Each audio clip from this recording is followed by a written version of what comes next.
Good evening, everybody. Welcome back to Premier Sim Gaming League's round number 4 here of the F2 tier, where we see the stars of the future try their best against each other. We are at the Autodromo Hermanos Rodriguez for the Mexican Grand Prix. My name is Luke Etheridge. I'm stepping up from F3 for the rest of the season, but as always, we've got the delightful Chris Buxton here as well on a Thursday evening. Chris, how are you doing?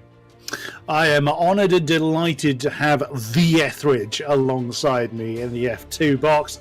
As Dan Field has, the lucky man, as we said last week, is now up into the F1 box.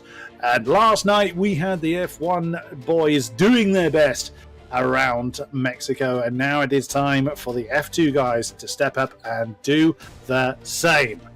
What are we looking forward to in this particular night's festivities? Well, one thing we do have to look at is how many replacements we've got. Of course, it is holiday season, so it's not entirely unsurprising that we do have a few changes. Last I knew, there were 6 changes to be made for tonight. So, as a quick rundown, Andre Tarabukin has been replaced by a name I'm less familiar with, Santeri Martikainen, I think that's pronounced. So look forward to seeing what he can do.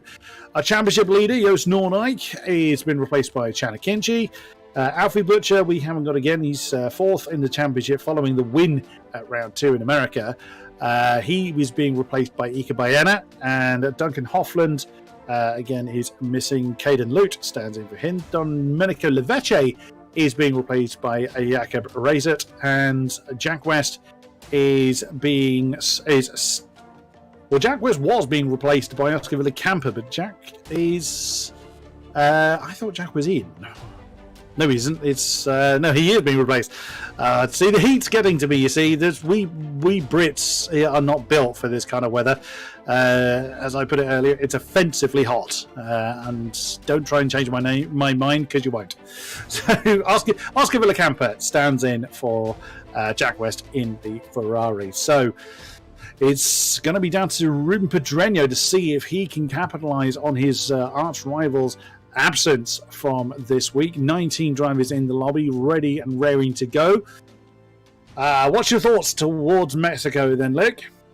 I've always enjoyed watching any racing really around Mexico City. I always think it provides some pretty decent action. We'll just quickly run over what the track looks like. One of the few tracks actually we haven't seen too many changes on. 4.304 kilometers, 2.674 miles, 17 turns as well, and the 3 DRS zones.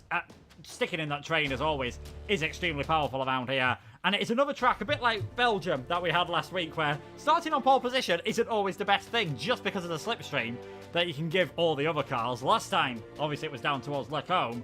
This time, it's for brilliance how that you give everyone towards turn 1. That's it. You've got the very, very long straight that heads down towards the Moises Solana S's. And we saw some interesting manoeuvres going on into that chicane, particularly after the pit stops. And again, I'm kind of expecting to see a similar... Yeah, assuming the weather is the same, it was bone dry and burning hot throughout the entirety of qualifying and the race we had yesterday. Doesn't mean we'll have it. The Mexicans do know what rain is. It's not quite as common over there as it tends to be over here, certainly. But we saw some great moves into the Moises Solana S's and into the Dan Largo S's as well. Before you get to Horquilla, and then back up through the standard S's section before you get back into the stadium. So yeah, that's the main straight, that start-finish straight, is where you will see most of the DRS and slipstreaming efforts going on. So starting on the front row, first or second, it could well prove to be a bit of a challenge for our drivers. But if the weather has anything to say about it, then yeah, we're in for an interesting night. Yeah, of course, if we don't get any weather, that will change things entirely. You always used to see a bit of a mix of strategies around Mexico, so it will be intriguing. Obviously, we saw how things worked out in F1. It will be intriguing to see how that sort of translates over towards the new game. We will quickly run you through the championship standing. So as we've already mentioned, Joost Noordijk, he's not here tonight. 28 points at the moment for the Dutchman. He's only done 2 races so far this season. A second and a first. Not a bad return from those 2 races. Ruben Pedreño, second on 26 points. Max Wiesel has 20. Simon Perignier, Alfie Butzer, Christoph Seller, Duncan Hofland, Luke Smith, José and Norbert Jacob rounding out the top 10. And you did mention we have got a new name tonight. Someone who's completely new to PC. Only got his PC, I believe, earlier on this week, and that is Santeri Martikainen from the PlayStation platform. Put in some good performances last year, so we'll be interested to see how drivers cope. And it's always intriguing to see how drivers do when they go over to a new platform. Big things are always made to it, but I found out that, you know, the top drivers, it doesn't really matter. They can swap platforms as much as they want. They're good on everything. Yeah, that is absolutely true. And with crossplay now becoming a bit more of a thing in this latest iteration of the F1 game, then you would imagine those gaps that have traditionally been there. There's always been those subtle differences between the three versions. Now we should be looking at a more unified launch, unified game. There's always going to be very subtle differences. Yeah, but you're absolutely right, Luke. These guys are godly wherever they go. And we are now counting down to head trackside for the single 18-minute qualifying session. Yeah, it should, like I said, it should be a fantastic qualifying session. Really looking forward to this one, although things are looking a bit overcast at the moment. Won't be too long before we are able, obviously, to head our way in towards qualifying. If we do get a rush of cars heading out there straight away, that maybe gives us a tiny bit of a mention about what the weather is going to be like all the way through, and this could be something that we have to watch out for. But as you can see, no one really rushing out there at the moment. Everyone quite happy to just leave it until quite late, but there is a Williams coming out, and I believe we've got a Mercedes heading out as well, and perhaps wanting to see how things are on the PC. Santeri is going to be one of the first cars making his way out of the pit lane, but just ahead of him, we've got the other Williams of Ika Baena making his way out as well of the pit. It is Georges Dadair who's making his way. He's going to be the first driver out on the circuit. Definitely very overcast there at the moment. Definitely, this could be fun. If all the drivers are having to get out there quite early on to set a lap time before any rain comes. Obviously, this is sometimes, it can be frustrating about the F1 game. Sometimes it can be more fun for us, where we don't know what the rain is going to be like, where we don't know what the weather's going to be. Yeah, there ain't many left in the pits. The only one that hasn't moved is another one of our Nuko, or again a name I'm less familiar with, of Jakob. I think it's Sazet. I think that's how it's pronounced. Again, apologies if I am getting that incorrect, but Jakob Sazet hasn't moved in the Haas. He's the only car that hasn't left the pit lane, which, exactly as you say, Luke, would give an indication that we are in for some inclement weather potentially in this qualifying session. Will that carry over to the race? Well, we will see. I personally hope so, because I've already commentated this race this week, so very selfishly I would like it to be a little bit more slippery for our drivers. But Georges Dadair is coming around the final turn to start his first time lap.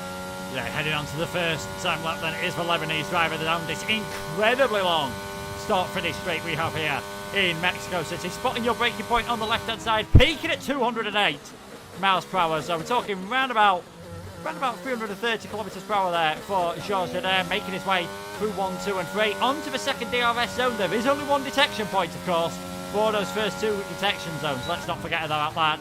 Now into the twisty 4 and 5, but he was nowhere near getting his braking point right for that one. A big reading from Georges Dadair. We'll see what his VSR teammate Santeri Martikainen can do, keeping it a lot more tidy as he makes his way through turn 5 into this double apex hairpin off turns number 6. And often you see battles that start at turn number 1, don't sometimes finish until we've even reached this S section. 7, 8, 9, 10 and 11. The corners come at you thick and fast at this part of the Mexico City circuit. You've really got to be careful modulating that throttle. DRS open once again as you head into the Foro Sol, the old baseball stadium, with the new baseball stadium being located on the inside of turn number 1. Going a bit deep there was Santeri, but the Finn managing to still make the apex of the corner through turn number 16. Be careful on the throttle again as you make your way through 17. Stick to the inside line, and it's a 1:15.293 from the Santeri, the first man to set a lap time in this session. George, I think, unsurprisingly,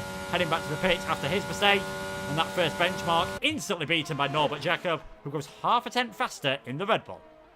Yeah, close initial times of 15.186 from Jana Kinchi, also part of the Future Esports squad.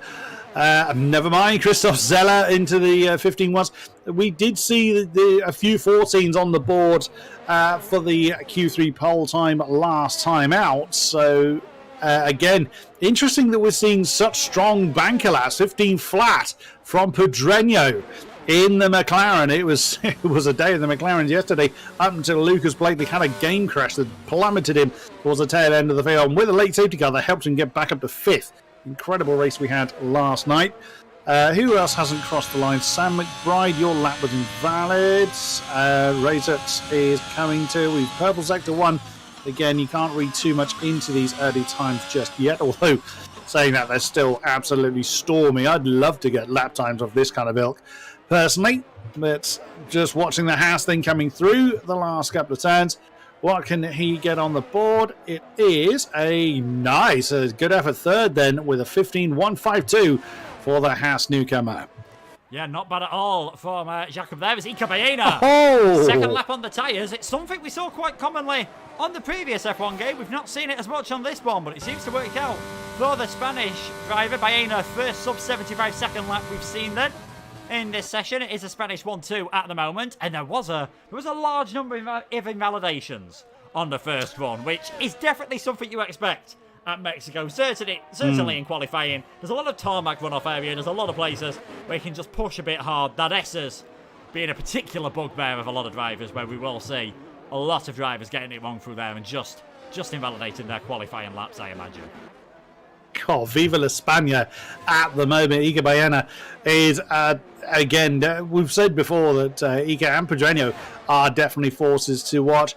I still keep an eye for Simon Pironi, who's narrowly beaten out of the championship last season, and he is now out on track, along with his teammate, Primož Miklavčič, in the Alfa Romeos.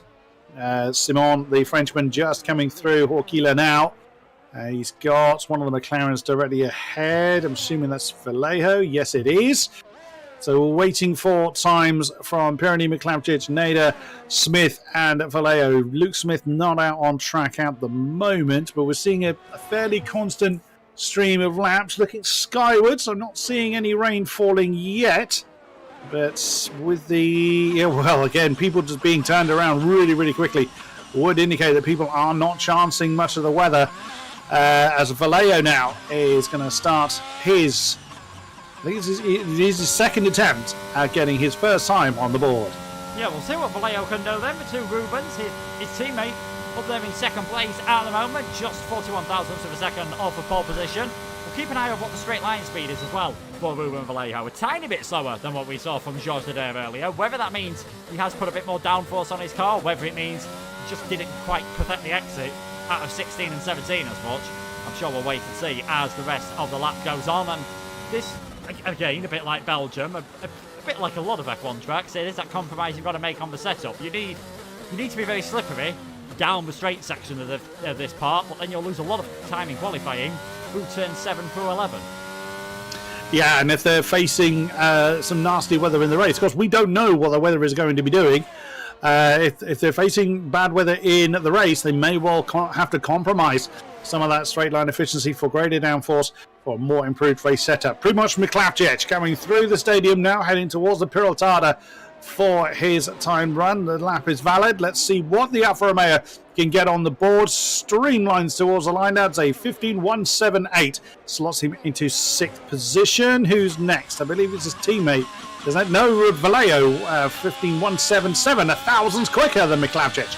Slots the Spaniard into 6th, and Pironi, a 15.209, puts him into 10th place. Nader, he's invalid again. So George is struggling to find that rhythm as Luke Smith now comes through the Pirotada to start his next time lap attempt. I mean, this is just crazy times at the moment. Look at the amount of cars we've got on a 1:15. We've got down from Christoph Seller in 3rd to Chanakinci in 9th. That is 7 cars at the moment on a 1:15. Just mental scenes. It's what we're used to seeing. I mean, if you had Perigny's in there, you've got 8 cars within a tenth of a second at the moment. This is superb stuff, and this is going to be interesting in qualifying. One slight mistake, and it could have really ruined your lap around a circuit where the alternate strategy used to be quite powerful, but as I'm sure we're all aware now, on F1 2022, as with real life, you get a fresh set of tyres in the race, so you don't really see the same shenanigans that we are used to in qualifying. As Chanakinci goes fastest, reserving tonight in that Aston Martin and doing a very good job of it indeed. We've had Norbert Jacobs come across the line. He wasn't able to improve. Got one of the McLarens heading towards the line. That is Pedreño. He's coming to the pits. Vallejo has obviously followed them in. So a lot of drivers, you know, making mistakes on some laps at the moment. We'll see what Luke Smith can do. Only himself and Nader yet to set a time. What can Luke Smith, the race coach, go over do as he heads towards the line? Fastest of everyone. 1:14.893 then for Luke Smith. Chad Akinci has got himself up into second, but we're yet to see what Baena can do on his second run. And he's 46 thousandths up as he comes through Sector 2. He comes through Sector 1, coming through the Sector 2 split. He's a 10.5 up. This is looking good for Baena.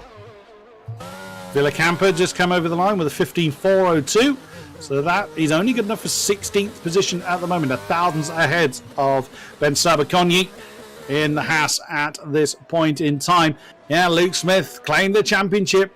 Couldn't even finish the sentence before. Again, it's Spain on the top step with Iga Baena at 14.822. Now the time to beat. Yeah, Luke Smith claiming the championship after almost a season-long battle with Simon Perroni in particular. But it's not been a particularly strong championship defence so far. We're only 3 rounds in, but it's only 11 round long this season.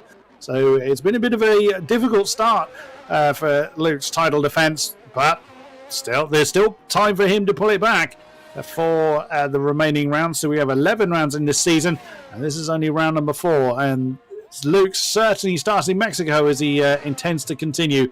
We're getting a stormer at the top end of the field. Carter Lundy has put in a 14 now with a 14.995 in the Alpine. He stood in last night as well, so he's had some racing experience at this track already. So he's looking pretty sharp. Pedreño is back out there, looking to improve on his 15.01. Well, there's so many people out there. It's just a constant flurry. We're not going to get that lull before the storm. I usually refer to the last 3 minutes as the Banzai phase. I don't think we're actually going to see a slowdown to actually initiate a Banzai phase in the first place. Yeah, this is, everyone's just heading out there at the moment. It is a short track. You can get 4 runs out on this circuit, and judging by how early a lot of drivers went out for their second run, it would not surprise me. Well, probably just running out a bit of time for that. Pedreño's heading out there early, so if he does make a mistake on this, he could cancel it and put on a fresh set of tyres if he had one left. 2 Mercedes a bit further down the order than they would like to be at the moment. We've got Sam McBride, who is a full-time driver, and Santeri, who is replacing Andrei Tawabukin for tonight. Sam invalidated his previous one. Santeri is a 10th of a second up at the moment. Doesn't sound like a lot, but he finds another half a 10th at the moment. That is going to put him comfortably into the top 10 ahead of Zezut and Vallejo at the moment. So the Finn heading around the final 2 corners. What can Santeri do? He heads towards the finish line and in the end loses some time in that final sector. So stays 15 overall. We'll be intrigued to see how he does. I'm sure his confidence will build over the evening. Ruben Pedreño, he was one of the men to watch after the first one. The second one didn't go quite so well. In his third one, he is down at the moment, coming through the S section. We'll check his time over the Sector 2 split. Pedreño heads across that time. He's finding some more now. He's about a 10th of a second up, so could easily get himself into the top 3 here. Might even challenge those on the front row. That's what he's looking to do. Just a couple of corners to go now. Kisses the apex. Lets the car wander all the way over the left-hand side. Straddles the rumble strip towards the line. And it's second by half a 10th behind Baena. Again, his countryman has just pipped into the post at the moment. But Pedreño is second with a 14.878 on the board. Also, Georges Nader is coming through. It's valid this time in the Williams. He's coming through the final turn. What can he get on the board? 14.822 is the target. And that's a 14.930. Great effort from out of nowhere, comparatively speaking. Burnt its battery nearly to nothing. And that is a second row for George Nader. Yeah, well, bothered about burning his battery on a qualifying lap in the race might be a bit more worrying for Nader. Caden Lutt, former, of course, did a fantastic job battling for the challenge back in the Xbox days, the one season of Xbox GL, as it was called back then, for that one season in, I believe it was season 27. They did that as Chad Akinci, his teammate for tonight, goes even faster. So the Aston Martins getting themselves up into the top 8 at the moment. Janakinci just pipping Ika Baena once again. Max Wissel heads towards the line. The German, a very experienced man, raced in the Super League Formula. If you don't know what that is, Google it. It was sort of a mix between Formula 1 and football, basically. And Max Wissel proving that, you know, might have a bit more, might be a bit older than some of the others, but there's no real substitute for experience in 6th place at the moment. He's another driver who has got that chance of taking the championship lead at the moment. Luke Smith is improving once again. Could this put the reigning champion up, well, could they put the reigning champion up there on pole position? Well, Janakinci has claimed that one, the 14.806. And now the Ferrari coming through the final turn. Can he dethrone the Canadian? What can he do? Yes, he can. That's a 14.795 for the Ferrari. We've still got cars circulating, but we do indeed actually have the kind of lull before the storm, essentially building. Is anybody else coming over the line? Looks like Sabakonyi has just started his next lap, potentially his final lap. We'll see. It depends rather how quickly he can get back to the pits after this run. But he's going to have a clear track ahead of him. So whilst that gives him no slipstream, it gives him no hurdles to avoid either. And if the sun starts to peek out through the clouds, the track temperature may raise a little bit, although that's really not slowing anybody down. Absolutely great stuff. Just shy of 7/10 separates the entire field. Yeah, and Charles Oconye's had an absolutely stonking first sector compared to his previous lap. He's nearly 2 tenths up, so must have made a mistake either in the braking into turn 1 or the braking into turn 4, you imagine, on his first run. Did the Hungarian, of course, formerly, of course, linked with the Ferrari esports team when they were doing great things with David Tenixa back in the day. We'll see what Benjamin Oconye can do as he comes through the Sector 2 split. He's again 2 tenths of a second up, so this should just sneak the Haas in towards the top 10, and I imagine, unless he's put a bit of fuel in that car, this will be his final lap in the session. So we'll wait to see what Charles Oconye can do as he rounds turn number 16 and 17, where it rejoins the old Peraltalda, and he does get himself underneath that 1 minute 15 banner. That is 7th place for him right now. Carter Lundy, who was the first man this season, unfortunately, and I'm not sure he'll like me saying this, he was the first man this season to break the little run we had of pole sitters winning in F2. We have been in the first 2 winners. He was on pole last week. Got himself a 10-second penalty as well from the stewards. So unfortunately for Carter, he did not score any points. Only on 2 points this season. But as we've seen from his performances in F1, he's a very talented young driver. And in still being early days, would not count him out just yet. He's almost a 10th of a second up. So this could be a top 5 lap from Lundy. Just looks as though he's heading through traffic paradise, as Yuki Tsunoda would call it, heading into the final few corners.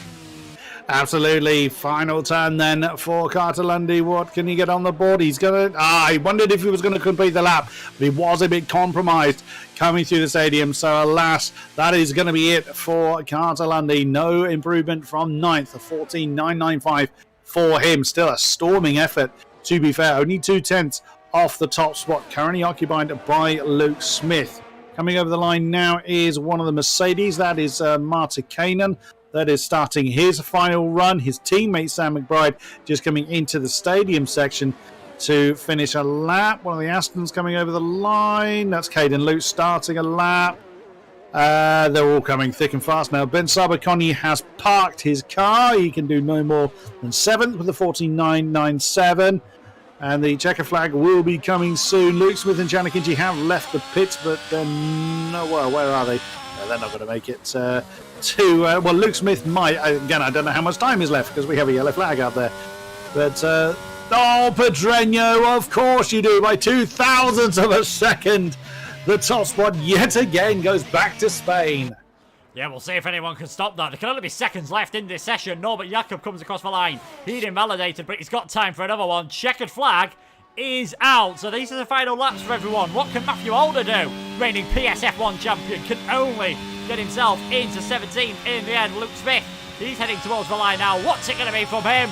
Does improve, but he's still just missing out on pole position by 0.02 of a second. Santeri's not finding any time at the moment. He stays in 18th place, not the debut he would have wanted. Next car across the line is going to be Simon Perigny. I mean, at the start of this session, we thought if you're doing to the 114s, you're going to be doing a good job here. We've got 13 cars in the 114s at the moment as Perigny gets himself up to 7th.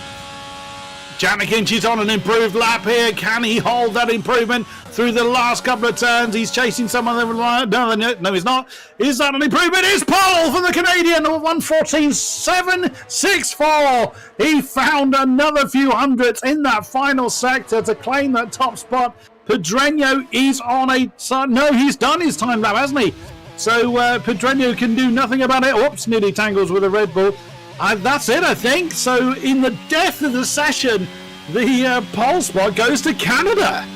Yeah, Janikinchi doing a superb job once again. Just absolutely fantastic from Akinchi there. Superb time from him. Pedreño in second place. Smith in third. Baena, Vallejo rounding out that top five. Ruben Vallejo was a bit further down for the early parts of that session, so definitely found a fantastic time towards the end. Alfa Romeo putting in some good performances as well, and I mean we saw what were quick times earlier on. Pete, like Norbert Jakob, I think that 1:15.0 was one of his fastest times early on. So yeah, did a great job on his first one. Just proves how important it is though to improve on the later ones. But it is Janikinchi on top. I mean, Luke Smith got close, Pedreño got close, Baena got close on occasion. In the end, it's going to be Akinchi on pole position for, well, this is his first race this season. Not a bad way to start. Not a bad race to start at all. Less than half a second, top to bottom, on this field. I say this most weeks, and I make no apologies for saying it, but I am always stunned at just how close this field is. And we've got 6 reserves that are in the field as well, that are pulling their weight and are ready to do battle with the established names of F2. But there it is. On the front row is Janikinchi and Ruben Pedreño. Row 2, Luke Smith, Iga Baena. Row 3, Ruben Vallejo and George Nader. Row 4, Simon Perroni and Primož Miklavčič. Row 5 is Max Wiesel and Christoph Zeller. Row 6 is Jakob Zayset and Ben Sabacchioni. Row 7, Garzalundi and Istvan Pukki. Didn't really mention that AlphaTauri at all, but he was only a couple of tenths off the top spot, but finds himself in 14th place. Caden Lute and Norbert Jakob have row 8. Sam McBride and Matthew Alder, row 9, with Oscar Villacampa and Santiago Martikainen at the back of the field. But, well, we still have a race to go yet. Yeah, we do still have a race to go. And, of course, no formation lap, but we'll be back in a bit after this short advert from our main partners, GT Omega.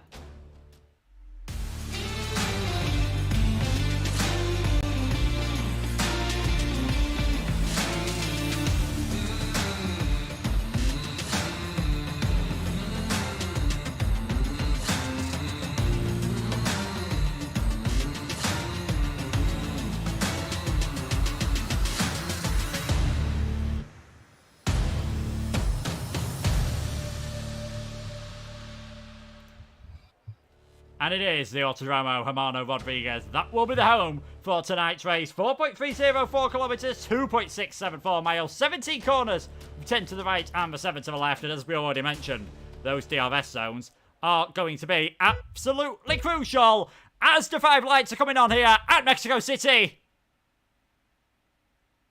Quite a long hold, but they go out and we are underway for the race. What are the starts like as we get ready for the drag race? Down towards the first corner. It looks like a good start instantly from Janikinchi then. You can see the tyres that everyone is on. Luke Smith battling quite close with Ruben Pedreño here. And it is going to be Akinchi in the lead into turn number 1. Luke Smith all the way around the outside, managing to make that one stick. Fantastic driving from him. It looked like Baena was getting pretty close to Pedreño. And in fact, Pedreño and Smith have made a bit of contact. And Akinchi is just able to streak away here. There's been a spinner further down the field. That is Matthew Alder, who's had an off and is facing in the wrong direction, but is able to continue. Akinchi leads. Smith and Pedreño having their own battle. And this is just allowing the Aston Martin to break away. We saw something similar in F3 an hour ago when, you know, Jeffrey Ritchie was leading from pole position, but he had the medium tyres. Akinchi, and in fact now even Luke Smith have been able to escape away. They're splitting up a lot more than we expected at the front of the field. Everybody's getting their elbows out to try and improve in their position, and that's allowed. Goodness me, Janikinchi nearly has broken DRS back to Luke Smith. Luke has broken DRS back to Pedreño. My goodness me, what a crazy start. And the medium starters, Ben Sobakoni and Matthew Alder, are down towards the back. 17th and 18th, a disastrous start for them, but a dream start for the Aston Martin as he comes over the line for the first time, being chased hard by the current champion of Luke Smith. My, but Ruben Pedreño is going to have it all to do. And into the pits comes Villacampa. Oh, disastrous. And Zayzet as well. Jacob has actually retired. Well, at least I don't have to struggle with the name too much longer. So that's one retirement already. The end of that one. Looks like Oscar Villacampa is going to continue. He's got the medium tyres. Not in a month of Sundays are they going to last to the end. But we had a very late safety car in F1 last night. We could well see the same again. Yeah, Oscar Villacampa will definitely be hoping for that at the moment. We'll just get the position changes up on screen there from what was quite a frantic first lap. As you can see, it is only Villacampa, despite this pit stop, and Chanakinchi that have stayed where they were. Sabo Konye has dropped 6 places. We've got 5 places gained for Isvan Puki and Santeri Martikainen. So not bad whatsoever from those two, doing a very good job indeed, despite starting on the hard tyres. The mediums, for whatever reason, have just not quite worked out. As there's been a swap between the two Alpines there. Max Wiesel getting ahead of Carter-Lundy, and Carter-Lundy having to go defensive here from Norbert Jacob. And I'm just wondering whether Carter's having some connection problems, because he was ghosted quite a while on my screen. And as we say that, Carter has unfortunately left the session. DRS enabled next time around. Of course, first time they'll be able to use it is down the straight in between turns number 11 and 12. It looks like Luke Smith has been using plenty of his DRS just to stay in touch with the Aston Martin.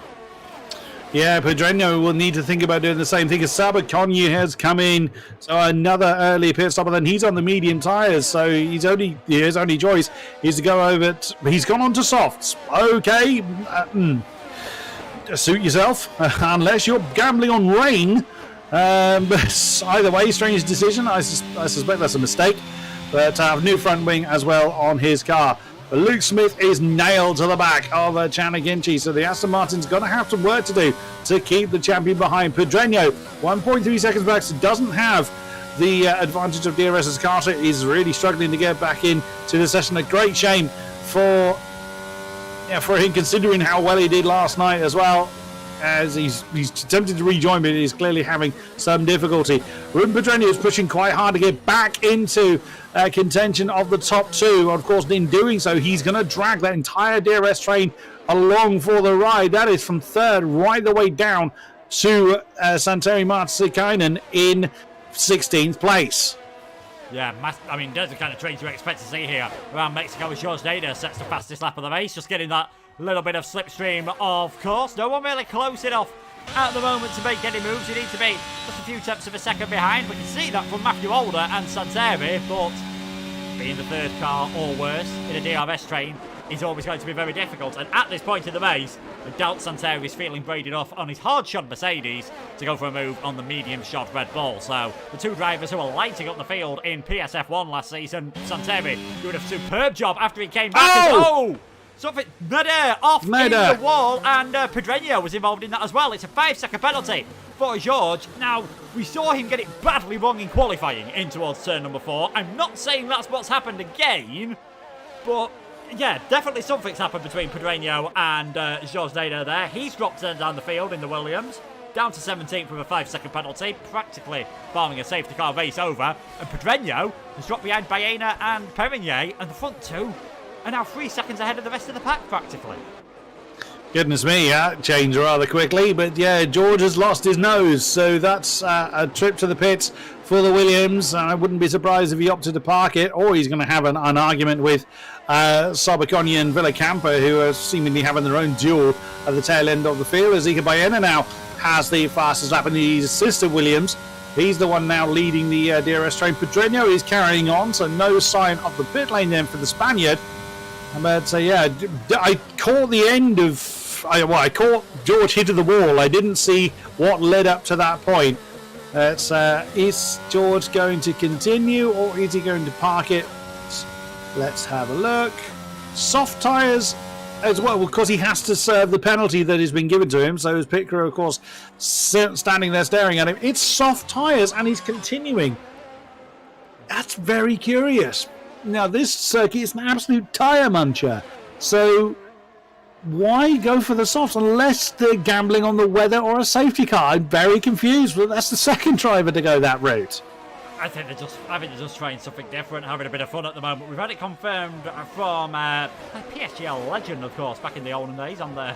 I don't think he'll definitely not appreciate me saying olden days, but Ash Bester, Josina's wheel actually disconnected, so that does explain why it was a bit strange what happened. Very unfortunate for him, and obviously very unfortunate for Pedreño, who was the innocent party in all of that, as Luke Smith, that Ferrari, just struggling in the dirty air of the Aston Martin to get any traction down at the moment. Not getting a good enough exit to really start challenging some of the other drivers. As we've had it asked in the chat, are all these cars at the same level? They are indeed. It is all equal performance. PSGL did used to run a Formula Performance League, but they haven't done that for a few years now, and that was as an addition to the main leagues. And we're at the point I think we kind of expected to get to around Mexico. Everyone's in a train, everyone's just saving things for later on now at the moment. No one's really too fussed about going for anything silly now, because, I mean, take Miklevčić for example. He's very close to the back of this Van Pookie. He goes for a bit of a dive and it doesn't work out. Chances are he's going to lose out to Max Wiesel and possibly Jakob. And once you're offline, you can just plummet down the order like a stone. Yeah, absolutely. And again, this is rather mimicking what we saw yesterday. Whoa, as Luke Smith goes a little bit wriggly coming out of the S's as he continues to pursue Charlie Kinchy for the lead. So yeah, I'm rather expecting this DRS train to rather stay as it is. Ikebayana might push a little bit to try and catch the top two. I suspect he's just going to mind his own business for now. But it's all going to be down to who pulls the trigger first on the pit stops. Now, looking skywards, that's a fairly dry sky, and I'm not imagining that's going to change in a hurry. But one thing that might change is if Luke Smith decides to make a banzai move on Charlie Kinchy. They've both got the exact same amount of ERS energy, so neither of them is trying to harvest anything or anything like that. Between themselves, they are still pulling away from Ikebayana and the rest of the field. So they don't have to do anything, but if the opportunity arises, if Chan makes a mistake, Luke will absolutely seize it. So he could challenge for the lead, but at the moment, I would imagine he's just going to sit there. If the weather suddenly changes, then of course, bin your pit strategies, because it's all, it's all a throw of the dice essentially, and there are clouds still looming, so there is a bit of a possibility of that. But I would think, with the way that we're seeing this field behaving, I would think that it's going to stay dry. Yeah, I think it would stay dry as well. Looking at it, well, if we are going to see any rain, it's going to be quite late on, looking by everyone going for a set of the hard tyres. I did wonder whether Luke Smith was going to have a tiny opportunity. Just coming into the chicane last time at turn number 1, Chan going a tiny bit deep in the Aston Martin, but in the end managed to get it all collected together by the time that they came through turn number 3. As, Caden Lutt and Matthew Alder getting very close together there. Matthew still trying to use the grip of those medium tyres at the moment. You don't see too many overtakes through the stadium section, and that might be why, because it has really put Matthew in quite an awkward position down the straight. He has still got DRS. Caden Lutz is very close to the back of the Red Bull at the moment, who's going to have to go defensive down towards turn number 1. And in the battle between some old greats on the console, PS versus Xbox, is Matthew Alder from the PlayStation coming out on top for now, but 13th place, not where he'd have wanted to be. And he'll obviously be wanting to move himself up in the race, but could be tough later on that set of the hard tyres. And just trying to look at some of the ERS levels through the field. The top two, they're definitely doing a very good job when you consider Ikebayana has around 15% ERS at the moment. They're just happy with how things are working. It is a circuit where you do lose a lot of ERS just because of the length of the straight. There are a few heavy braking zones, but that is kind of negated obviously by that long straight out of turn, well, out of the final corner. And also you've got the other two DRS straights as well. So burning your ERS can sometimes cost you in this race. We have got a long train, it's just not where we expected it to be. It's third down to 15th at the moment is in that DRS train. And it's going to be a fair few laps before we see anyone diving towards the pit lane, I am sure. So just in this calm, just in this little bit of a lull that we are all used to now in league racing. That lull might change as Luke Smith once again gets extremely close on the run down to turn number 1. Once again, quite can't do anything. He seems to be able to keep a tighter line through the first part of that chicane. The Aston Martin getting some decent traction though when it comes out of turn number 3, and Luke can't get quite close enough. Must be getting pretty frustrating maybe not so much by the fact that one lap 9, lap 29, but the Aston Martin just looks to be fast where you need it to be to defend.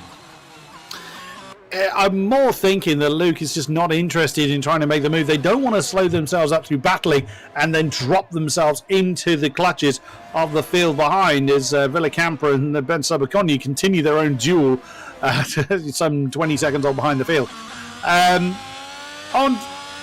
Of the top 10, the two that are struggling with ERS is Simon Perroni and Christoph Zeller. They have got comparatively very, very little energy left in the tank. So they are going to have to work quite hard to recharge it. It's doable, but it's very, very hard here in Mexico. Like you say, Lou, there's not those, big, well, there are a few big, heavy braking zones, but there's not many. And any advantage you gain is negated by how long the straights are. Is Luke going to have a look this time? He's not using any ERS energy. I reckon he's going to back... Oh, no, he's not going to back off. That's all on DRS, that was. So barely used any ERS energy whatsoever as the Ferrari leapfrogs the Aston up into the lead.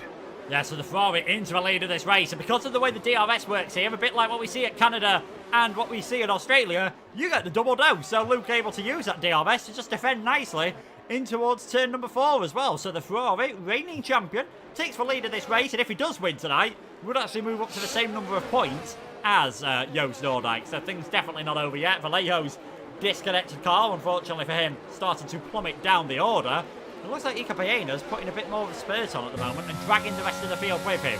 And that gap was 2.5 seconds between second and third not so long ago. He has got it down towards 1.8. So maybe Luke Smith was just feeling like he was getting held up by Chanakinchi and felt now might be a time to just go for it a little bit more and to try and dictate the pace at this point in the race. What Vallejo's disconnection has also done, moving back to that, is it's created another split in the field between Pedreño and the two Aston Martins behind. Yeah, that's the problem. If somebody towards the front end of a DRS train has a problem, it has a disconnection or what have you, not only do they plummet, they just leave a big hole at where they formerly were. As Pedreño now has gone past Simon Perroni, although the Frenchman did think about trying to defend there. Now he's found Pookie, he's gotten past his teammate Christoph Zeller. We're seeing a few fidgets through the field now, and that gap, exactly as you say, is really starting to drop between second and third. That's partly because Chanakinchi is falling off the back of Luke Smith, and equally, I would think, Anika, he has used quite a bit more of his ERS energy to close in on the back of the Aston. It's exactly what Luke Smith would want. He wants to give himself some breathing space between himself and second, and for second to fall into the clutches of the field behind as Ruben Vallejo's ghosted car continues to plummet through the field. And I say this is exactly what happened. Must be something to do with McLaren's, because this is exactly what happened to Lucas Blakely last night. He did rejoin and was able to finish in 5th in the end. Perhaps Ruben Vallejo can get the same thing. It rather depends if he's trying to rejoin and his ghost puts him in the pits and onto soft tyres, and that really is going to spell the end of his race. But we will see as the field now come around, or the beginning of the field comes around the final turn to complete lap 11. Yeah, lap number 11, lap number 11 complete. We are on to lap number 12. Iker Baena has just got that little carrot on the stick at the moment of Chanakinchi, tantalisingly close. But you can just see the power of Slipstream and DRS there. What was 1.2, 1.3 seconds at the start of the straight, hitting 1.8 by the time the Spaniard gets to the braking zone for turn number 1. He gains through there. But DRS once again will just allow Chan to stretch that gap out. And we'll see whether Pedreño, who was obviously unlucky in that incident with Georges Heder earlier, we'll see whether Ruben Pedreño can get himself up ahead of Baena, as the two Alpha Tauris having a pretty good ding-dong at the moment. Seller and Pookie, 6th and 7th. Once again with Christoph Seller getting himself back ahead of Istvan Pookie. And this might just allow Mick Lefchich, this might just allow Max Wiesel and some of the others really get themselves involved, and we're not too far away. I don't think from when drivers will be thinking about pit stops, especially if you're Matthew Older on that set of mediums. Yeah, between 12 and 15 was my initial guess yesterday on when the mediums were coming. Medium stars were coming in, and I got completely blindsided. There were lots of very strange strategies going on in the F1 lobby last night, so I'm not even going to bother putting bets on. I would have thought between 12 and 15 for the mediums and 15 to 18 or so for the hards to come in to swap round to the opposite tyres. and no one is bothering the pickers at the moment. As Pedreño has now leapfrogged his countryman to go up into third position, as Miklavčić has done the same thing and split the AlphaTauris now up into seventh place. So we're seeing now lots of people starting to use the energy in the battery. Pedreño is down to teen numbers of a percentage in the battery now, so he is really pushing quite hard. He wants to get back up with those top two. He's going to find it very, very hard to rebuild that ERS energy, which is going to prove very, very useful, particularly towards the closing stages of this race. But so far, no sign of rain, and I don't know whether it's just a placebo effect or whether those clouds have actually gotten a bit more menacing up top. We're still seeing shadows, so of course the sun is still out, but we may see, if we get some late race rain, that really will spice things up. I definitely think it does look a lot darker than it did at the start of this race. Probably not quite as dark as we saw it at the start of qualifying, but what was looking very sunny and nice, fluffy, non-threatening clouds all of a sudden, things are getting a bit grey around the Autodromo Hermanos Rodriguez. We're on to lap number 14, Smith, Akinci, Pedreño. Your top three at the moment. You can see Ruben pretty much completely exhausting the hybrid power supply in that Mercedes power unit there. Just not quite able to get close enough. As someone trying something different, and we always love to see that, and it is Santeri Martikainen into the pits. 13 laps on the hards, 23 laps on the mediums is going to be a bit of an ass, but we'll see what Santeri can do as Iker Baena gets back ahead of his countryman Ruben Pedreño. I imagine there Ruben might have just made a tiny mistake at the chicane, because Iker did not really look close coming into turn number 1, and the gap between Chan and between second place and third place has stretched quite a bit there. So I think Pedreño might have just made a tiny little mistake on this occasion. But it is Baena up into third, and that just gives Akinci a little bit more breathing space. Yeah, absolutely so. As Ben Sabiconi has ditched his soft tyres that are probably down to rubber bands after 11 laps. Here at Mexico, he even feels the need to wiggle his car along the start-finish straight into turn 1 to try and get his hard tyres to behave themselves. Yeah, I'm not expecting any. I was a little surprised that Martikainen came in when he did, because that's a long way to go on those medium tyres. But again, he could be throwing the dice to see what the safety car does as Alder comes in. That's a little bit more expected. That's going to be hard tyres on the Red Bull. Yes, it is. That's a little bit more what I was expecting. The medium tyres to be changed at this point, as Miklavčić has managed to get past the second of the AlphaTauris to now claim 6th place in the Alfa Romeo. He's still got a lot of people right behind him, so you can't rest on his laurels, especially now as he has no DRS assistance from anybody ahead. Simon Perroni is right behind Ruben Pedreño, again with very little energy in the battery, so he's going to struggle to press his advantage. But Pedreño's not much better with the battery, and Baena's not much better again either. The top two are rather just kind of minding their own business, as they have been all race long. Yeah, the top two just been enjoying themselves, haven't they, really, at the moment? Just having a bit of fun out there as Caden Lott becomes the first driver to get himself a time penalty at the moment. That is 3 seconds then for Caden Lott for multiple track limit violations. Pedreño, I think he's had to use a bit more of his ERS on this lap. Went a bit deep into turn number 4, and that really has dropped him off the back of Baena, and Perroni for a second looked as though he was going to be close enough to overtake. But things are very, very single file as you come through the middle sector of that lap. So unsurprisingly, decided discretion was the better part of Valor. Caden Lutz, he's got that penalty, but he's all over the back of Sam McBride at the moment. We saw plenty of battles between these two when they were on the Xbox platform. And there we go, Caden Lutz gets himself into 11th on the edge of the points for now. I'm just going to change the gap to the leader just to keep an eye on what sort of times we're seeing the gap come down with Older and Martikainen. They're not going to be able to shoot themselves up, obviously, towards challenging the leaders, but Older especially could go a long way up the order here with that strategy. This is going to be interesting. The lead two are actually catching the back of Georges Nader to put a lap on him. Now, as I would imagine, he's going to just bleed a little bit out of the throttle and let them go on the start-finish straight. But if he gets caught at the wrong time, that could rather shuffle the lead order around. Let's see what he does. Or does this prompt a pit stop from either of our lead pair? no, neither of them are coming into the pit lane. And actually, George is far enough ahead to not need to jump out of the way. And we have got some pitters then at Baena and Pedreño. Viva la España coming in. Miklaucic as well, getting rid of the harder tyres and switching over to the mediums. Cars, of course, a bit lighter by this point, so the mediums will last that bit easier as the race continues. And Baena is staying ahead of Pedreño. They come back out back on track, and Carter Lundy just manages to squeeze past, but no one in the top 11 has pitted just yet. So Baena then, lead car of those that have seen the pit lane. Yeah, we'll keep the leader deltas up there on the screen there just to see how Baena does at the moment. Now, on this game, tyre warm-up can take a bit longer, so even if the undercut doesn't work out on this lap to get himself onto the back of Akinci, maybe next lap around with the warmer tyres, that could be something to watch out for. The issue he's got, though, is he's come right out behind Carter Lundy, stuck behind him through this middle sector of the lap.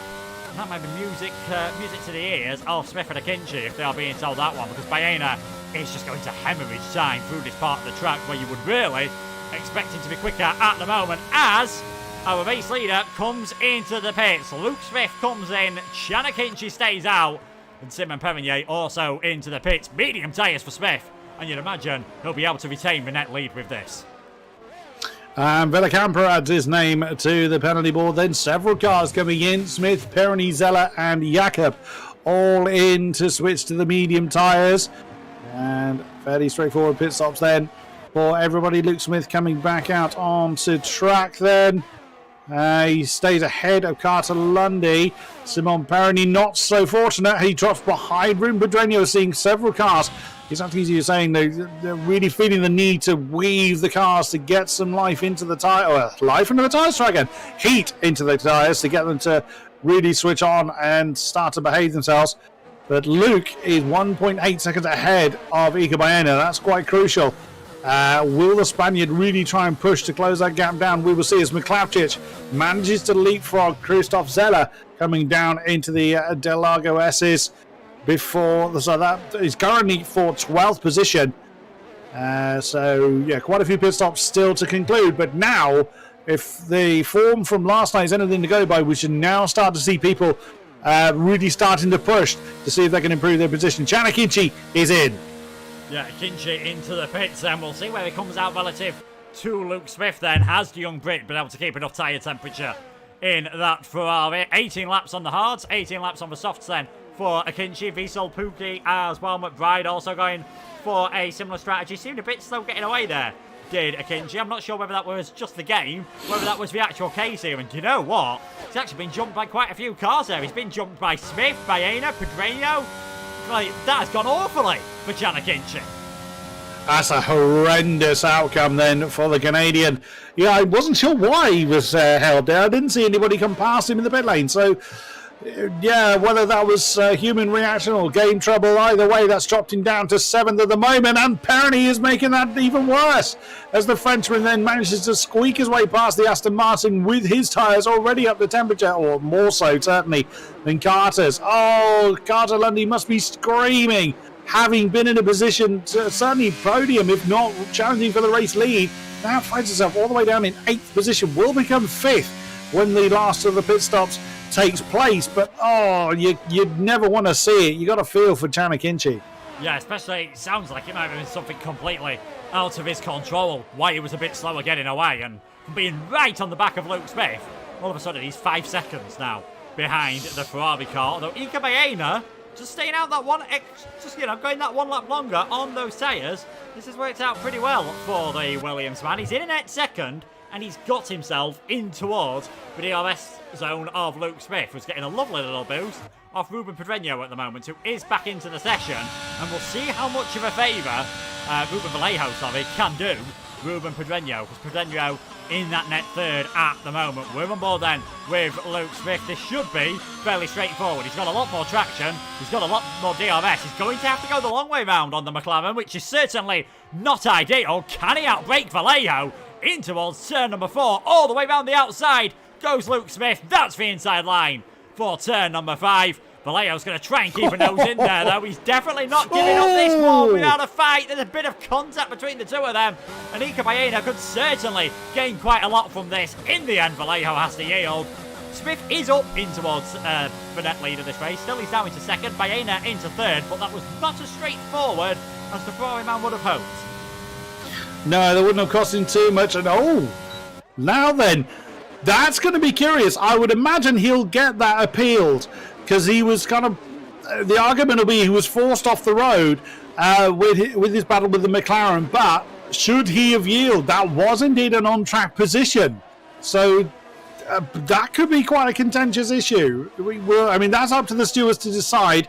Vallejo's not come in. He's going quite some distance on those hard tyres. His teammate Pedreño, who's just about to come past him, has already been in. So why Vallejo stayed out is a bit of a curiosity. Chanakiji now up into 6th place, just having gotten past him, or back past him on Perny.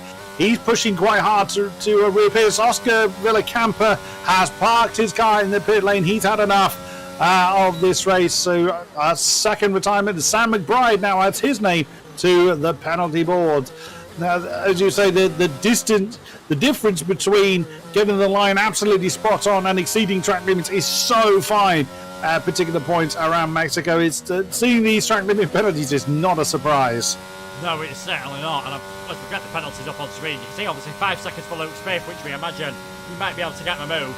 And then 3 seconds for Lutz, McBride and George Nader, our last driver at the moment. I think Vallejo stayed out. Yes, he'd already given DRS to his teammate, so it didn't make too much of a difference with that. I think he stayed out just to give the slipstream to Pedreño down towards turn number 1. And it has certainly helped out because all of a sudden, the Spaniard in the McLaren, in a race where he knows he puts in a good performance, he will be taking the championship lead with 7 rounds to go here in PSGL F2.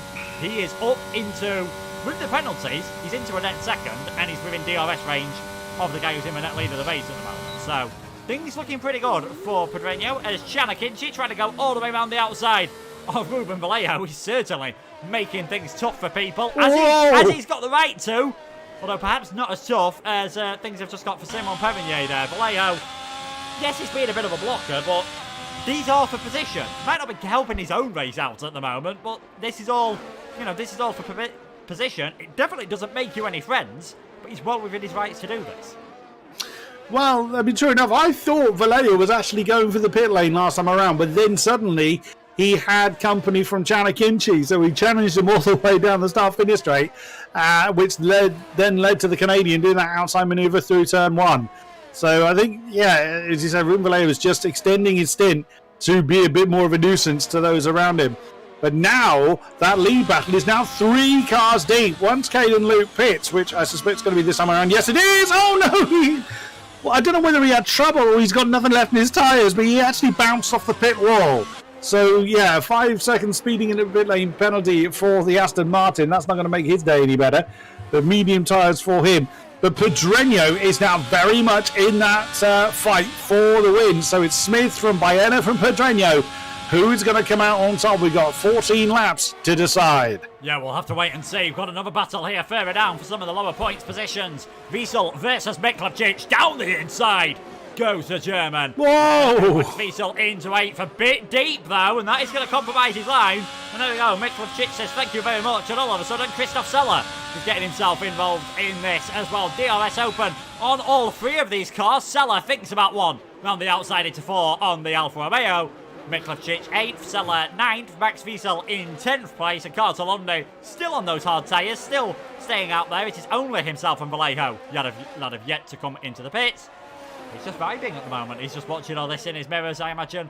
Quite entertained in what is still a good job at the moment. Carter keeping that pace on the hard tyres after his disconnection earlier on. But things have really closed up at the front of the field. The battle for the win, if Luke Smith gets his penalty removed, and like you said, I'd imagine it is very possible that he will. The battle for the win surely is going to be between one of these 3 cars. Smith, Baena, Pedreño, 13 laps to go. Who is going to come out on top? And is Iker Baena close enough to go for a move on Luke Smith here? He's heading up there. DRS was open and then just lifts off on the straight and decides that now is not the time. Yeah, he's got time to make that move, and he's got the pace to stay there. But look who's closing them in. That battle, I reckon, is going to be forecast long before the checkered flag falls. So Janet Kinchie in now up, back up into 4th place. There's still a strong finish on the cars for the Canadian. And then you've got Simon Perny, championship contender from last season, is not too far behind either. There's McClavchich. Let's go. Oh, Carter Lundy is really struggling. He's got nothing left in those tyres.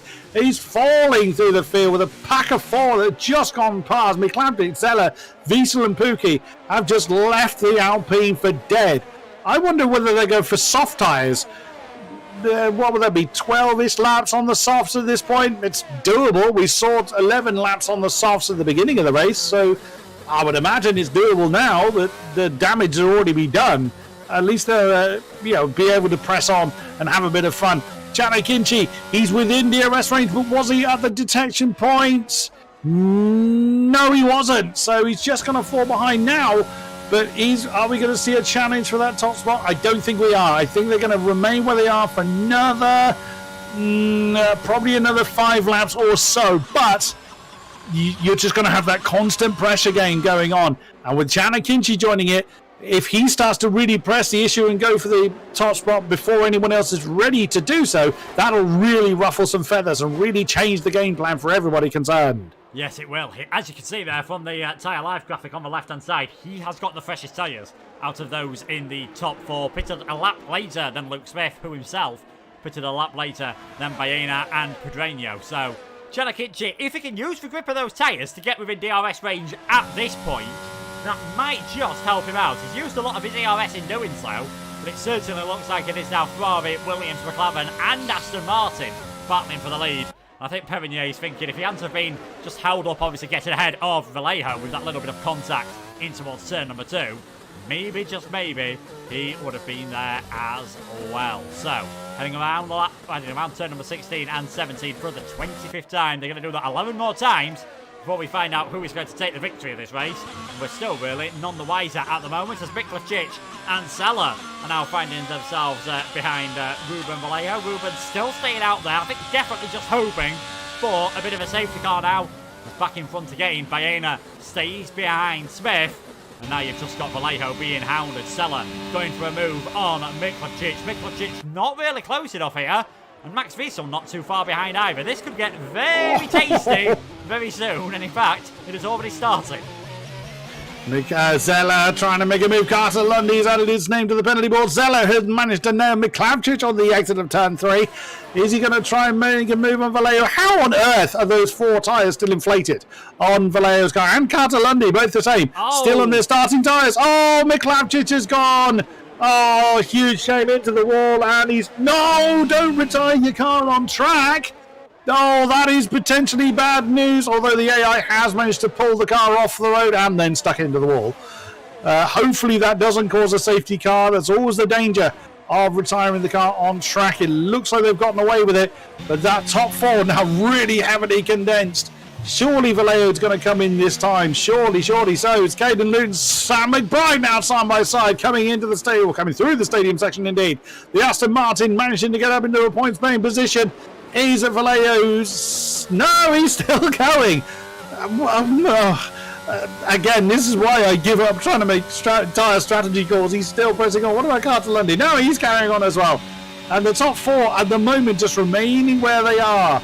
All the pressure at the moment is on Luke Smith. Still fidgeting going on behind them. Pookie has managed to get Ruben Vallejo just plummeting through the field. His tyres are just down to nothing. Just barely air that is surrounding his brake ducts now, as surely Sam McBride is going to probably banzai the inside of the McLaren. There he goes. Yep, fairly straightforward move, although they come together and forces McLaren almost into a spin. Sam McBride is forced off the road. He's got nowhere to go. He needs room to rejoin the track, still side by side with the McLaren. Surely this is going to be an opportunity for Sam then just to burn the battery. Yep, Ruben had to bow out of that one, had nowhere to turn in. Sam McBride now up into 10th. Come on, Ruben, get rid of the tyres. Yeah, you can see what he's going for. He is going for a safety car or something in this race, but yeah, not really working out for him. I mean, come back to a lap ago with Miklavčić having his moments at turns number 4 and 5 as well. I think there was a bit of contact between Pookie and Carter Lundy as well, which dropped the Canadian down the field. So Lundy's down now towards 13 behind his teammate Max Wiesel, who's now going to try and understand what it is like to get past Ruben Vallejo. Ruben is just doing quite a good job of holding everyone up at the moment and battling very hard, it is certainly said. No such elbows out at the front of the field for now. Who knows what we're going to get in the remaining 9 laps of this race. Luke Smith still leading. Ika Baena, who's got no interest in leading at the moment. And Pedreño and Chanakinchi not too far behind. And you feel if it is either the McLaren or the Aston Martin that goes for a move, that could certainly spice things up, because they know they've got to attack sooner rather than later. They can't just wait, obviously, for Baena to start making a move, because he might not go for it until the final lap. And that's the thing, is that this is the game of chicken that these guys are now doing. They don't want to make the move too early and just then be counter-attacked, but equally, if they leave it too long and either make a mistake or the person ahead of them manages to defend, they've got no time to mount another attack. So it's now a dangerous kind of game of Russian roulette at this point. Who's going to make the move? Who's going to pull the trigger? And the longer they go on, the more life they're taking out of those tyres. The one with the advantage, as you said earlier, is Chanakinchi. So that's just a lap difference between himself and Luke Smith, and 2 lap difference between himself and there's 2 Spaniards ahead. Doesn't sound much, but when the tyres are screaming enough, those small differences can really add up to a big difference. Yeah, on that lap, Ika Baena did not get the best run out of the final corner. Thankfully for him, he had enough gap between himself and the McLaren behind. Pedreño was about 2/10 of a second behind, but wasn't really able to do anything. It has taken Max Wiesel a full lap to get ahead of Ruben Pedreño, and all of a sudden, Max has lost 1.5 seconds to the cars in front of him. Carter Lundy still going around on those hard tyres, and just look at the state of that front right tyre. It is not enjoying itself whatsoever. At the moment, as now Matthew Alder tries to send it around the outside of Ruben Vallejo on much fresher hard tyres. Ruben still, breaking for all he's worth at the moment. The switchback should work for the Red Bull, but no, he has to stay behind as well. And I imagine if they're not, surely they've got to be over 75% at the moment. Surely they're taking a big risk here that they might end up getting a puncture and might end up getting nothing. But I suppose after the disconnections, they feel a bit like they've got nothing to lose. Well, absolutely. As Martikainen now adds his name to the penalty board, has Pirani got himself in the lead DRS train? Yes, he has. He has managed to get DRS off the back of the lead. What is now 4. Pedreño having a look on the outside line of Baena, but no dice at this point. He just showed his nose there. But that's Vallejo. Vallejo's round. He's going into the pits. Or his ghost is going into the pits. Oh, there we go. He's regained control of his car. So, the tyres have said, come on, enough messing about. And that is surely going to be soft tyres for the McLaren. Yes, it is. No front wing needed. And away he goes, but way, way too late on that one as Martikainen gets past Carter Lundy and his ailing tyres into turn 3. But yeah, now a 5-car conga line up front for the lead.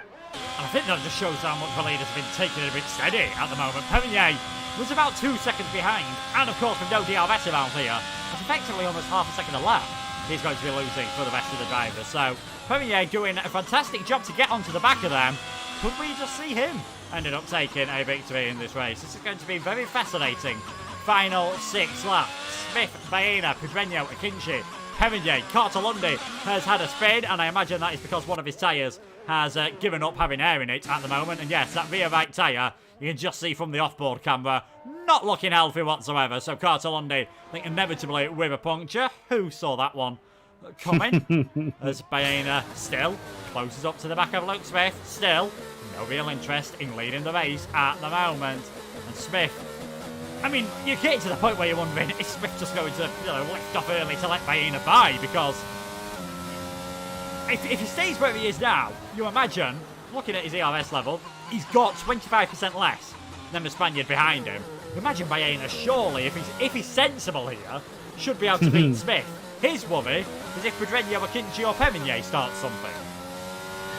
Well, that's the thing, isn't it? It's easy for us to say that. That's a very different thing when you're down there trying to make these moves work, because Carter Lundy has, well, he's been forced into coming into the pits. Maybe they were going to try and go to the final lap. Whatever was going through their mind, it has put Carter Lundy towards the tail end of the field. So, whoever was gambling on either a safety car or the weather changing, it doesn't look like their gambles are going to pay off. But like I say, it was around about now that we had a late safety car in the F1 race yesterday, so it's not impossible. Also, could Caden Luke get involved in the lead battle? I think he's too far back now with the amount of laps remaining, 5 seconds, even though he's got quite a bit more rubber on his wheels. It's with no DRS energy and no ERS energy and no DRS to help him. I can't imagine the second Aston Martin will get involved, but we'll see. Yeah, we will see, but fair play to Caden Lott. He stayed out longer than everyone else, managed to pick his way through the midfield scrambles that were going on. Shame for him that he's got 8 seconds of penalties, because this is a fantastic, first race on the PC this season for Caden Lott, getting himself up in towards 6th place. He will drop down quite a few places, might in the end be on the verge of dropping outside the points, but still a fantastic performance from Lott at the moment, getting into 6th. He's got Christoph Seller on the back of him. But he is gaining at some rate of knots. He's gained about 1.5 seconds on this lap on Smith and the rest of the lead pack. Do not count him out, dragging onto the back of this train. And if he does get close, you think that might just give some of these drivers a bit of a hurry up as they come round the stadium section. Only 4 more times through there.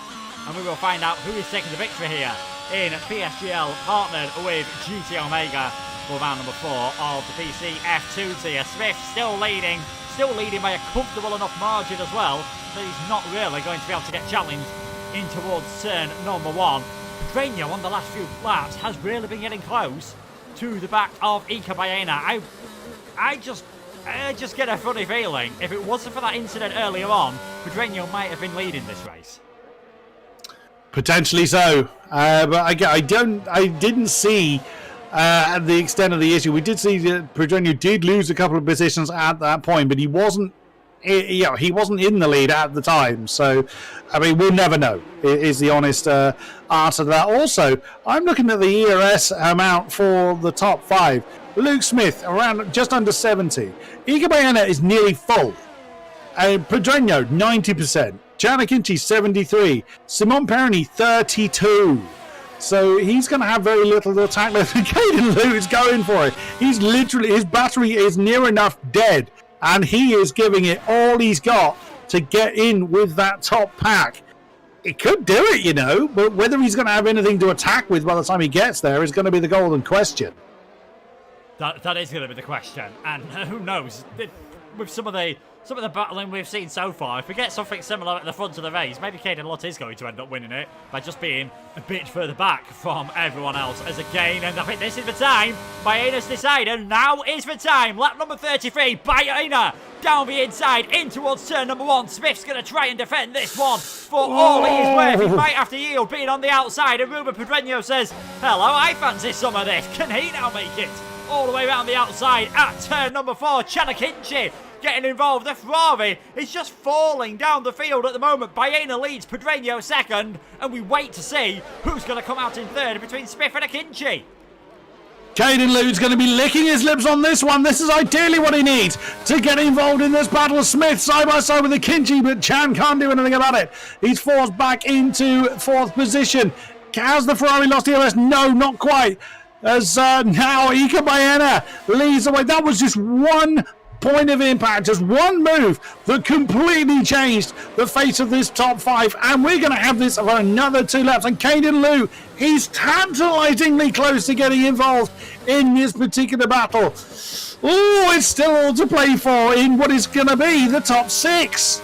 Yeah, it could well be the top 6 soon, and we've seen how much battling costs you time. Pedreño got very close to the back of Baena. All of a sudden, this is the furthest away he's been for the last few laps. 2 to go here at the Autodromo Hermanos Rodriguez. Surely Pedreño is too far back to go for a move. Luke Smith certainly isn't. Sends one up the inside. Threads the needle between the McLaren and the Williams. And that is Luke Smith back up into 2nd place. And Pedreño, nothing to fight back with on this occasion. George Nader getting a time penalty there. He won't be too fussed about that.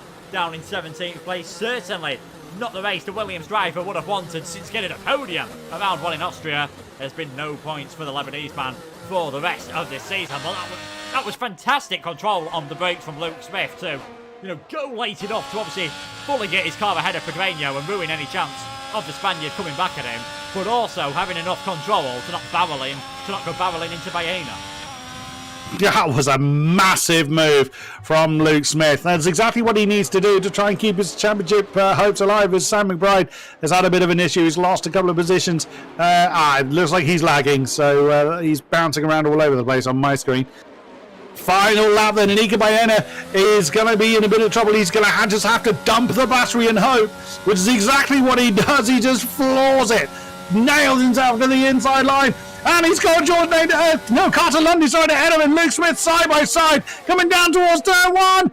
And, that's a ghosty George's native, fortunately for them. But Baena stuck to the inside line, but Luke Smith's around the outside of turn one. Manages to do it there, and Iker Baena gives himself a 3-second penalty. That's completely changed the face of that top pack, because that is a track limits penalty. He won't be able to get that reversed. Oh my goodness me! There's still things to be faced. I think that 5-second penalty is certainly going to be contested, so we can ignore that for the time being. Smith leads Baena, leads Pedreño, Chanakinchi. Has he got anything there? Can Pirani get involved?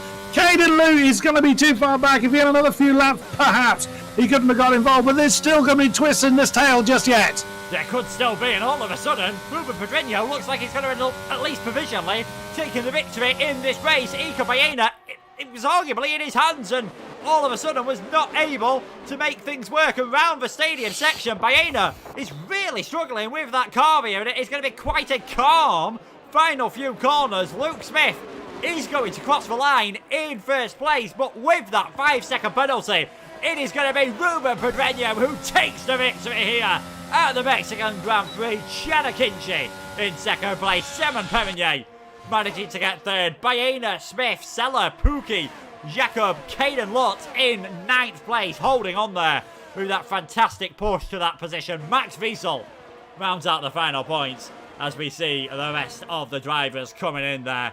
I mean, fantastic battle in there at the front of the field towards the end. Baena, you've sort of got a feel for him getting that time penalty.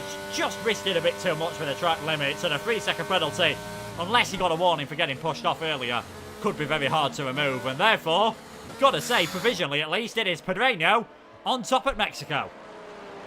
Yeah. Wow, what a fantastic finish to the race. I mean, yet again, the drivers of F2 putting on a fantastic show. My goodness me, that was a brilliant end to the race. Caden, why not give the driver the day to Caden Lurt? It's like you say, he was just making very steady progress, wasn't he? I could, if the strategy was a little bit different, if he hadn't had some of the issues he had earlier on, he could well have been involved in that attack for the top spot. But either way, at the moment, it goes to Spain and the colours of McLaren. My word, what a finish. Yeah, certainly what a finish. And as you can see, it is Ruben Pedreño on that top spot and taking the lead in the championship then for now, provisionally. Of course, we'll wait and see what happens, because I can tell you Luke Smith's certainly celebrating in the Discord as if he's got P1 at the moment. So you'll find out next week what happens with that penalty. You might even find out, I'm sure, from the drivers on Twitter. But it is Pedreño provisionally who takes the victory. Chanakinchi in second place. Simon Perigny doing a fantastic job to get third. Iker Baena gets fourth place and gets the fastest lap as a consolation point. I'm sure you'd have wanted a lot more going on to the final lap. Smith, Seller, Pookie, Jacob, Lut, Wiesel, your top 10. Matthew Alder just missing out in 11th place, starting on the mediums, not proving to be the optimum strategy whatsoever. Mercedes 12th and 13th with Martikainen and McBride. Vallejo 14th. Sabo Conye down in 15th place after that incident earlier on. And then George Dada, Carter Lundy a lap down, Miklevcic, Via Camper, and Sezut retiring from the race earlier on. They kept us waiting at the front for the action to happen, but once it did happen, it was certainly worthwhile. Wow, that was absolutely thrilling, and we already have a driver ready to come and have a chat to us. Yeah, it's always wonderful when they're ready, nice and early. So we'll head over to the interview screen, and we will drag in Chan McKinsey, the man who, as we said, provisionally finished in. In fact, all the drivers here are pretty much admitting that they're pretty much saying here that Luke Smith's taken the victory. So we'll have to wait and see. So Chan provisionally finished in second place. We believe you might drop down towards third place though, with Luke getting his penalty removed. Tell us about your race. Yeah, I mean, not a good result in my opinion. And actually, I couldn't show my pace in the qualifying as well. I got held in the pits by the game. I don't know why it happened. I lost about seconds. I don't know how much second, but I lost too much time. And yeah, I'm not happy about the result. I need to work for the next race if I can race because I'm P8 reserve. Yeah, that's it from me. GG to Luke. Yeah, certainly. Like you said, it was. I mean, yeah, you had some decent pace early on. Was it the we're hearing in the chat? It might have been the broadcast glitch that happened in the pit lane, and you certainly had to put on a good fight to work your way up the order after that. Yeah, I mean, I did some overtakes, obviously, because I dropped behind of Carter after what happened in the pits. I don't know, as I said. After that, I was afraid to pass Ruben in the car, and because I didn't want to risk it. I thought it was a P3 because I knew that Luke's penalty was gonna remove, and I just sat back and watched them fight. Yeah, certainly. It was a great fight to watch. So heading into next week, we've had it confirmed today that it would be Japan, the next race. If you do get to race, is that one you're feeling confident about? Yeah, I mean, I didn't drive Japan in this game, but with enough practice, I mean, I can get some decent lap times in. So we're gonna see what happens. It's the next week, so I have some time to practice. Yeah, you certainly do. Congratulations, Chan. We'll let you head off for now. Congratulations on your, as it is likely to be, third place. We'll let you head off. Yeah, thanks. And next up, we'll bring the man who, ended up crossing the line in first place, and we believe, if his penalty gets removed, which we're fairly certain it will end up taking the victory for tonight. It is Luke Smith. And Chris, why don't you take us through this one? Oh, Luke, it's been a bit of a difficult start to your championship defence, but my God, did you show your mettle tonight? Yeah, that was a really difficult race. I knew that after the pit stops, I knew that Ika and Ruben behind weren't going to overtake me. They weren't going to let me save an ERS. So I had to get a bit inventive and save it myself regardless, because I knew that they'd stay behind anyway. And I was just thinking to myself throughout the race, as long as I'm smart with the ERS I have, even if they have more than me, I can still win this. And thankfully I was, and was able to make strategic overtakes when I needed in the last couple of laps. And yeah, despite the shaky start to the season, because I've not been too comfortable with the game yet, but I think around Mexico tonight, I started to become a lot more confident with the game, with my wheel and force feedback things and everything, and it's finally come. I think it's a bit long overdue. I'll be honest.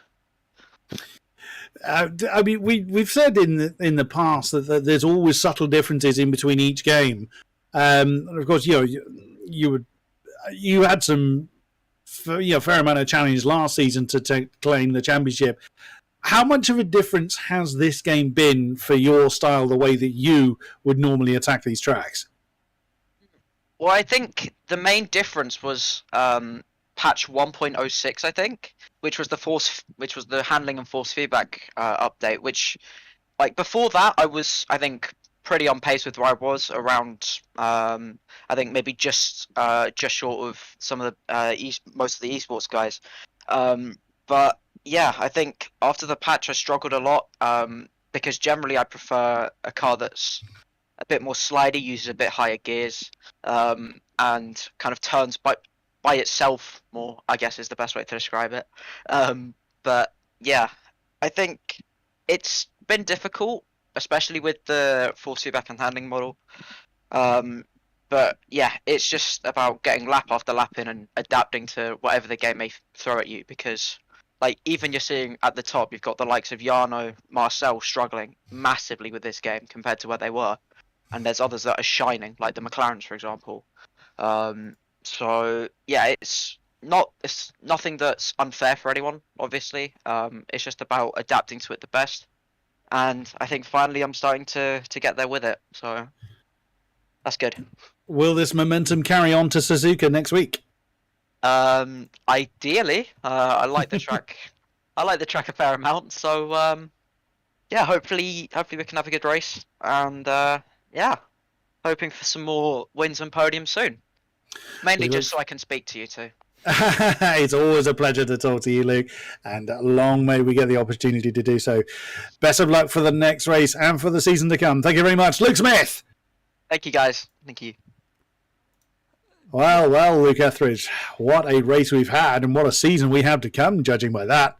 Yeah, certainly a very, fascinating race tonight. Drivers who, they've admitted, Luke Smith said he's found things quite hard at the moment. We expected this game, the pace, the pecking order might change, and we've certainly seen that in F1 as well. We've seen it across F2, but these drivers are good for a reason. Luke Smith taking that victory. Chan sounding a bit downbeat. Unfortunately, we didn't get a chance to hear from Ruben Pedreño. As we mentioned, though, next week it is going to be the Japanese Grand Prix. Quite a tough circuit for the drivers to master. It is it's a really driver's circuit. It feels very good when you get a fantastic lap around there.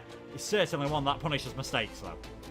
Oh yeah, and again, another real tyre muncher for Suzuka. It's going to be a real test to see who can get that fine balance of setup. And again, as I always mention, the weather, because if it rains at Suzuka, it's a hellishly hard track at the best of times. So when it's inclement, oh dear, will really separate the good from the great.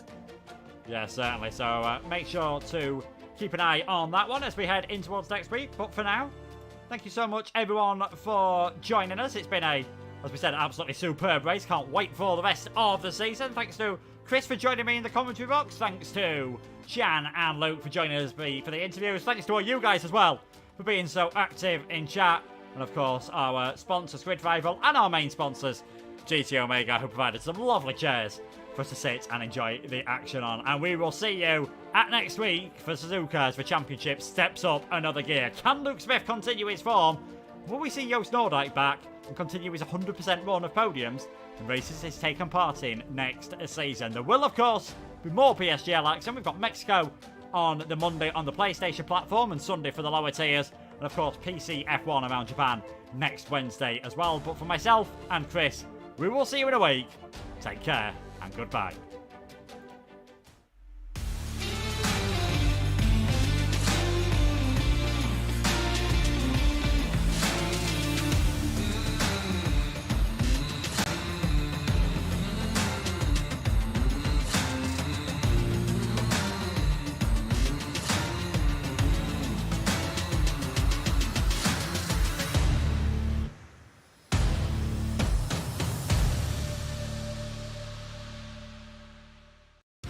This broadcast was brought to you by GT Omega and Grid Rival, proudly supporting PSGL.